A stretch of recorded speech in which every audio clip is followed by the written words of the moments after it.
जय माता दी। स्वागत है आप सभी का मेरे भक्ति भावना यूट्यूब चैनल पर। आज मैं आपको महाअष्टमी के बारे में जानकारी दूंगा।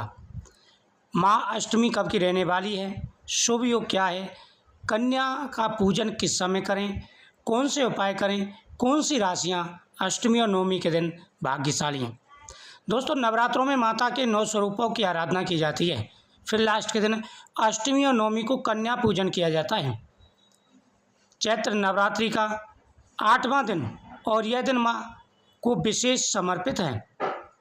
इसके बाद 15 यानी 16 तारीख को अष्टमी रहेगी और 17 को नवमी रहेगी, 15 को सप्तमी है। तो लगातार ये 3 दिन बेहद ही महत्वपूर्ण माने गए हैं और खासकर अष्टमी और नवमी। 16 अप्रैल को अष्टमी तिथि और 17 को नवमी तिथि मनाई जाएगी। इस बार नवरात्रि पूरे 9 दिन के हैं। 9 अप्रैल से नवरात्रि शुरू हुए थे और 17 अप्रैल को समाप्ति रहेगी। नवरात्रि की अष्टमी तिथि को बेहद ही खास माना जाता है, इसलिए इसे महाअष्टमी और दुर्गाष्टमी के नाम से जाना जाता है। इस साल की चैत्र नवरात्रि की अष्टमी तिथि बहुत ही खास है, क्योंकि अष्टमी पर कई शुभ योग बन रहे हैं। इन शुभ योगों में माँ दुर्गा की पूजा करना बेहद ही शुभ माना जाता है।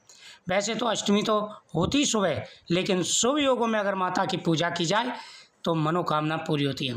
दोस्तों, बात करते हैं कि अष्टमी के दिन कलश का क्या करें, अष्टमी के दिन खेतरी का क्या करना है, पुत्र प्राप्ति के लिए कैसे उपाय करने हैं, साथ ही कलश के अंदर जो जल है उसका क्या करें, अखंड ज्योत का क्या करें। सबके मन में यही प्रश्न रहता है। तो देखो हम नवरात्र में माता की पूजा करते हैं, 9 दिन व्रत रखते हैं, पूरे नियम के साथ में व्रत करते हैं और पूजा करते हैं। अगर आप कंच के पूजन वाले दिन अष्टमी और नवमी को अगर गलती कर देते हैं तो नवरात्रि का आपको कोई फल प्राप्त नहीं होगा। इसलिए विशेष रूप से ध्यान रखना है कि नवरात्रि की अष्टमी और नवमी को अगर आप अष्टमी पूजते तो अष्टमी के दिन, नवमी पूजते तो नवमी के दिन, इन बातों का विशेष रूप से ध्यान रखना है। सबसे पहले कन्या पूजन करना है। कन्याओं को आप निमंत्रण दे करके आएंगे। उसके बाद कन्या जब आ जाए तो उनके चरण धोएंगे, उनके मस्तक पर टीका करेंगे, उनके हाथों में मोली बांधेंगे। उसके बाद में कन्याओं को भोजन कराना है। अब कन्याओं को आप अपने हिसाब से भोजन कराएं। जैसे कन्याओं को आप गिफ्ट के रूप में दें, कुछ ना कुछ मीठा खिलाएं और पूड़ी, छोले, चावल, साथ ही हलवा, ये चीज़ें बना करके खिलाएं। और कन्याओं को चुंदरी जरूर उड़ाएं, कन्याओं को चुंदरी जरूर उड़ाएं। और उसके बाद में आप कन्याओं का आशीर्वाद लें तो माँ पर 2 केले के फल, 1 नारियल जरूर रखें और उससे हाथ कन्याओं का जरूर लगवाएं।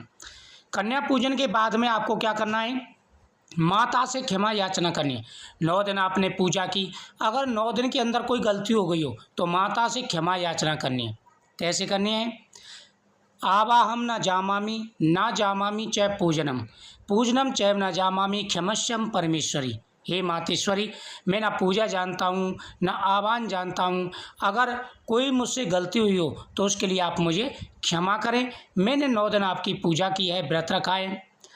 मंत्रहीनम क्रियाहीनम भक्तिहीनम सुरेश्वरा यद पूजतम मया देवम परपूर्णम परमेश्वरी। हे मातेश्वरी, मैंने पूरी भक्ति भावना से आपकी पूजा की, न मैं आह्वान जानता हूँ, न मंत्र जानता हूँ, न विधि जानता हूँ। मेरी पूजा को आप स्वीकार करें। उसके बाद में आपको माता को प्रणाम करना है। अब बात करते हैं कि इन चीज़ों का क्या करना है। खेतरी बीजिए अपने, और साथ ही कलश का, जोत का, नारियल का।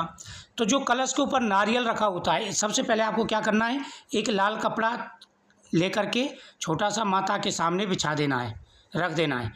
अब उस लाल कपड़े पर सबसे पहले आपको कलश के अंदर जो सामान डाला होगा आपने, 1 रुपये का सिक्का है, सुपारी है और पीली कौड़ी, जो माता के सामने सामान वगैरह आपने रखा होगा वो लाल कपड़े पर रखेंगे। उसके बाद खेतरी का देखना, खेतरी के अंदर सफ़ेद जौ देखने हैं। सफ़ेद जौ मिल जाते हैं तो तुरंत उसे उखाड़ करके और उस कपड़े के ऊपर रख देंगे। अगर सफ़ेद जौ ना मिले तो हरे जौ की 5-7 जौ लेकर के आपको कपड़े के ऊपर रख देने हैं, जहाँ पर आपने सिक्का, सुपारी रखे हुए हैं। उसके बाद में जौन को आप एक साइड में रख देंगे। जितना भी पूजा का सामान है वो किसी पात्र में रख देंगे। उनके साथ ही आपको जौ रख देने हैं। थोड़े थोड़े जौ सबको बांटें, थोड़े से जौ से लाल कपड़े पर रख लें जो आपने माता के सामने रखा है। नारियल को लाल कपड़े में बांध करके 40 दिन आप अपने घर में रखेंगे। 40 दिन के बाद आप उसे मंदिर में दे करके आएंगे या जल में प्रवाहित कर देंगे। कलश के अंदर जो जल है ये बड़ा पवित्र जल होता है, क्योंकि 9 दिन का ये जल होता है दोस्तों। इतना पवित्र है ये जल, सारी व्याधियां दूर करने वाला जल है। तो इस जल को घर में छिड़केंगे। बचा हुआ जल आप पीपल वृक्ष पर चढ़ा के आएंगे और जो कलश है उसे पानी पीने के लिए प्रयोग कर लेंगे। अगर आप ना करें तो आप दोनों दिन कर सकते हैं, अष्टमी और नवमी को एक ही उपाय होते हैं ये, इसी प्रकार से करने। तो आप ये मंदिर में कलश दान करके आ सकते हैं। ठीक है, तो आपको खिचड़ी का समझ आ गया और कलश का आ गया, नारियल का आ गया। अखंड ज्योत, अखंड ज्योत में जिस दिन आप अष्टमी पूजते तो अष्टमी वाले दिन से, नवमी पूजते तो नवमी वाले दिन से आपको घी नहीं डालना है। जितना घी भरा हुआ है, चाहे वो अष्टमी को ज्योत शांत हो, नवमी को हो, दशमी को हो, ज्योत अपने आप शांत होगी। आपको ज्योत को शांत नहीं करना है। और ज्योत जब शांत हो जाए, उसके अंदर जो जली हुई बत्ती होती है, बगलन में काला काला लगा रहता है, उसके अंदर आपको चंदन डाल देना है और उसे अच्छी तरह से चंदन से मैश करना है। यानी ज्योत अंदर से बिल्कुल साफ हो जाए, उसका काला काला जो है ज्योत का वो चंदन में लग जाए। और दोस्तों इस चंदन को आप किसी डिब्बी में भर करके रख लीजिए। इसका टीका करना प्रारंभ कर दीजिए। शरीर में कोई रोग है, कोई व्याधा है या आपके प्रति कर्म रुकावट आती है, आपके पुत्र प्राप्त नहीं हो पा रही, धन प्राप्त नहीं हो पा रही, इसका टीका लगाना प्रारंभ कर दीजिए। आपकी हर मनोकामना पूरी होगी। ये चमत्कारी चंदन बन के तैयार हो जाएगा। इस दिन माता के सामने रखा हुआ प्रसाद आपको खाना है। पुत्र प्राप्ति के लिए नारियल इस दिन जरूर खाना है। हिंदू पंचांग के अनुसार इस बार चैत्र नवरात्रि की अष्टमी पर कई शुभ योग बन रहे हैं। 16 अप्रैल को अष्टमी के दिन सर्वार्थ सिद्धि योग, रवि योग और घृत योग का निर्माण हो रहा है। सर्वार्थ सिद्धि योग 16 अप्रैल की सुबह 5-6 से लेकर के 17 अप्रैल तक रहेगा। इसी दौरान रवि योग भी है, ध्रुव योग भी है। तो कई ऐसे योग बन रहे हैं जो बहुत ही शुभ हैं। इस दिन कई राशियाँ बेहद ही भाग्यशाली रहने वाली हैं। अष्टमी के दिन नवदुर्गा के 8वें स्वरूप माता मागौरी की और नवमी के दिन सिद्धिदात्री माता की पूजा की जाती है। तो इस दिन अष्टमी का जो अभिजित मुहूर्त का समय रहेगा वो 11:55 से लेकर के 12:47 तक रहेगा। तो बहुत ही अच्छा योग बना हुआ है। इस दिन मेष राशि, मिथुन राशि, कर्क राशि, सिंह राशि, तुला राशि, धनु राशि, मकर राशि, कुंभ राशि, मीन राशि, ये राशियाँ जो इस दिन बेहद ही ज़्यादा भाग्यशाली रहने वाली हैं। तो इस दिन का योग बहुत ही अच्छा बना हुआ है। इस दिन आप माता की पूजा करें, माता आपके सारे कष्टों को दूर करेंगी। तो विस्तार से मैंने आपको जानकारी दी है अष्टमी वाले दिन, नवमी वाले दिन किस प्रकार से आपको पूजन करना है। माता दुर्गा का पुत्र प्राप्ति का विशेष रूप से आशीर्वाद प्राप्त होगा, जिससे आपकी हर मनोकामना पूरी होगी। मुझे उम्मीद है आपको ये जानकारी बहुत ही अच्छी लगी होगी। तो दोस्तों इस प्रकार से आपको पूजन करना है।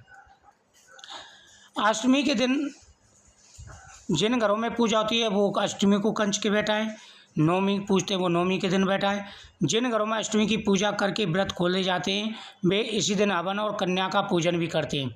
महाअष्टमी पर हवन और कन्या पूजन करने के लिए वैसे तो पूरा दिन ही सुबह, लेकिन अभिजित मुहूर्त में भी आप कर सकते हैं और सुबह के समय भी आप पूजन कर सकते हैं।